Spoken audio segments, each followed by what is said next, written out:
গাজরের হালুয়া বিশেষ করে শীতকালেতে খেতে কিন্তু বেশি ভালো লাগে। শীতকাল তো প্রায় শেষ হতে চলল, তাই শীত শেষ হবার আগে আমাদের আজকের রেসিপি হলো গাজরের হালুয়া। তাহলে শুরু করা যাক। আমি এখানে 1 কিলো গাজর নিয়েছি। গাজরটাকে ছিলে এরকম পিস করে নিয়েছি। পিস করার পরে গ্রেটার মেশিনে এটাকে কুড়ে নেবো ভালো করে। আপনারা যদি চান তো মিক্সচার মেশিন ইউজ করতে পারেন, তবে মিক্সচার মেশিনে ইউজ করলে কিন্তু গাজরের হালুয়ার যে স্বাদ, যে টেক্সচারটা থাকে ওটা কিন্তু থাকে না, কারণ ওটা বেশি গুঁড়ো হয়ে যায়। আর সেটা কিন্তু গাজরের হালুয়া হয় না, সেটা গাজরের জ্যাম তৈরি হয়ে যায়। তাই জন্য গ্রেটার মেশিনে এইভাবে যদি করে নেন তাহলে কিন্তু টেক্সচারটা খুব সুন্দর থাকে।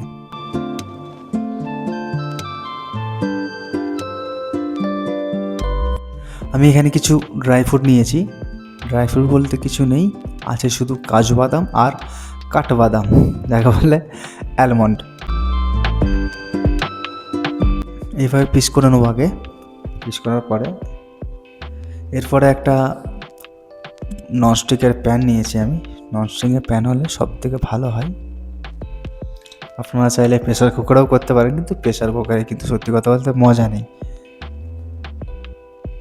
প্রথমে এখানে ঘি দিয়েছি আমি। ঘিটা দেওয়ার কারণ হলো যাতে এর উপরে যে দুধটা দেবো, দুধটা যাতে না জ্বলে যায় বা পুড়ে যায়। তো ঘিটা গরম হওয়ার পরে দুধটা এইভাবে দিয়ে দেবো। আমি এখানে 1 লিটার দুধ ইউজ করেছি, আপনারা চাইলে 500 ইউজ করতে পারেন। আমি এখানে একটু স্বাদটা বাড়ানোর জন্য একটু বেশি দুধ ইউজ করেছি, কারণ মিষ্টির দোকানে কিন্তু খোয়া ক্ষীর, দুধ এসব দেয়। আমি কিন্তু খোয়া ক্ষীর কিছু দিইনি, তাই এখানে আমি দুধটা বেশি দিয়েছি। 1 লিটার দিয়েছি আমি এখানে দুধ, 1 কিলো গাজর আর 1 লিটার দুধ। তো দুধটা ভালো করে যখন এরকমভাবে ফুটে যাবে, ভালো করে এটা মিক্স করে নেওয়ার পরে কিন্তু গাজরগুলো যেগুলো আমরা কেটে রেখেছি এর উপরে দিয়ে দেবো।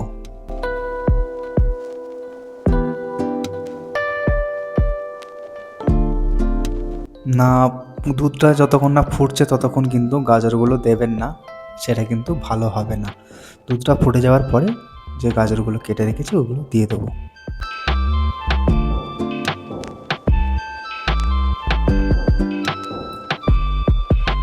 মনে হচ্ছে এবারে সাইজটা ছোট হয়ে যাচ্ছে, আর একটু বড় সাইজ নিলে ভালো হতো, তবে অসুবিধা নেই, হয়ে যাবে। জায়গা শর্ট পড়ে যাচ্ছে। ভালো করে এটাকে মাখিয়ে নেব।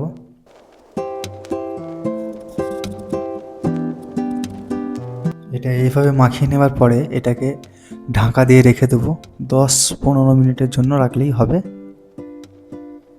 10-15 মিনিট রাখার পরে ঠিক এই রকম স্ট্রাকচারটা আসবে। এবার আস্তে আস্তে এটাকে আস্তে আস্তে হালকা হালকা করে হালকা আঁচেতে নেড়ে নেড়ে নেড়ে নেড়ে এটা দুধটাকে পুরো শুকোতে হবে। কিন্তু এইখানেই হচ্ছে মেন কাজ।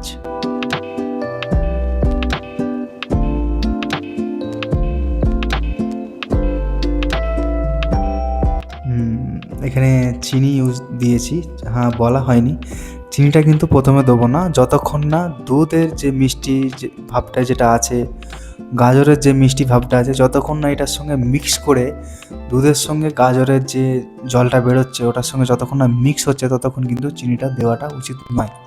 ওটা হয়ে যাওয়ার পরে আমি এখানে 6 চামচ চিনি ইউজ করেছি। আপনারা যেরকম মিষ্টি ভালোবাসেন সেরকম দেবেন। আমি এখানে 6 চামচ দিয়েছি। দেওয়ার পরে আমি এখানে 1 চামচ ফুড কালার দিয়েছি। আপনারা চাইলে কেশর ইউজ করতে পারেন, কেশর তো দিইনি, আমি এখানে ফুড কালার দিয়েছি।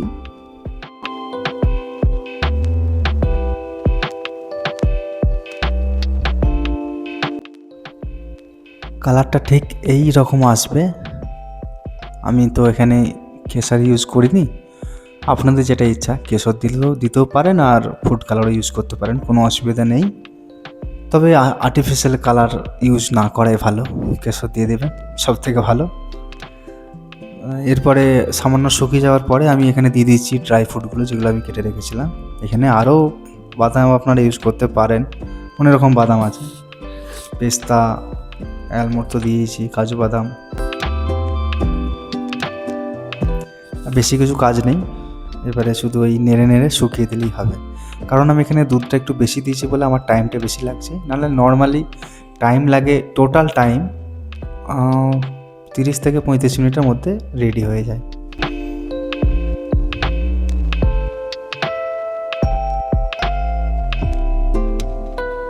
অনেকটাই শুকিয়ে গেছে কিন্তু আমাদের। এবার এটা আর একটু শুকিয়ে গেলেই ব্যাস আমাদের রেডি হয়ে যাবে গাজরের হালুয়া। একবার বানিয়ে খেয়ে দেখুন, শীতকাল তো শেষ হতেই চললো, শীতকালেই কিন্তু স্পেশালি গাজরের হালুয়া কিন্তু খেতে খুব ভালো লাগে। আর অবশ্যই আমাদের কমেন্ট করে জানাবেন আপনাদের কেমন লাগলো, আর আমাদের এই চ্যানেলটিকে সাবস্ক্রাইব করে দেবেন, পাশে থাকা বেল আইকনটি প্রেস করবেন ফর নোটিফিকেশন। তাহলে দেখা হচ্ছে পরের ভিডিওতে, আমরা আরও নতুন রেসিপি নিয়ে আসছি। ভালো থাকবেন, সুস্থ থাকবেন।